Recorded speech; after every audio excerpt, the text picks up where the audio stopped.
efisiensi dan pemotongan terhadap anggaran negara atau political budgeting sebagai salah satu ide skripsi Anda. Nah, posisi variabelnya seperti apa? Bisa sebagai variabel mikro yang dulu saya sebutkan.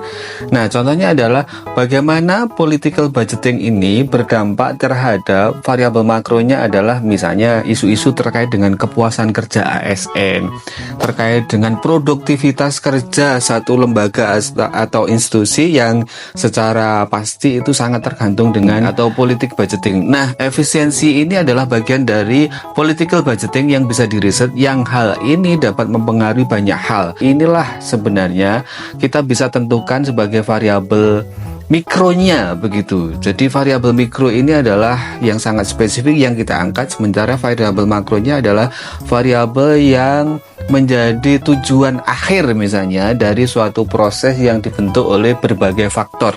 Nah, kita tempatkan efisiensi itu bagian dari political budgeting. Oleh karena itu, Anda bisa melakukan penelitian seperti itu. Jadi, salah satu yang Anda ambil adalah variabel mikro, yang tentunya variabel mikro ini akan sangat banyak. Namun, di antara yang banyak-banyak itu yang paling menentukan barangkali adalah isu terkait dengan political budgeting, karena ini sangat menentukan sebuah institusi pemerintahan.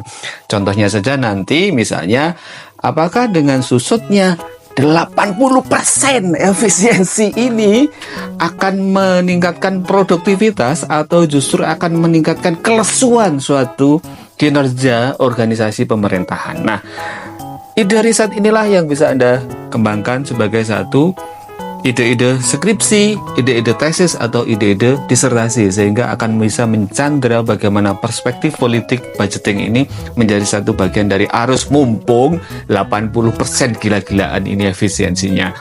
Selama ini kira-kira efisiensinya hanya 20-30%. Nah, ini 100% dari pemangkasan atau efisiensi yang dulu-dulu gitu.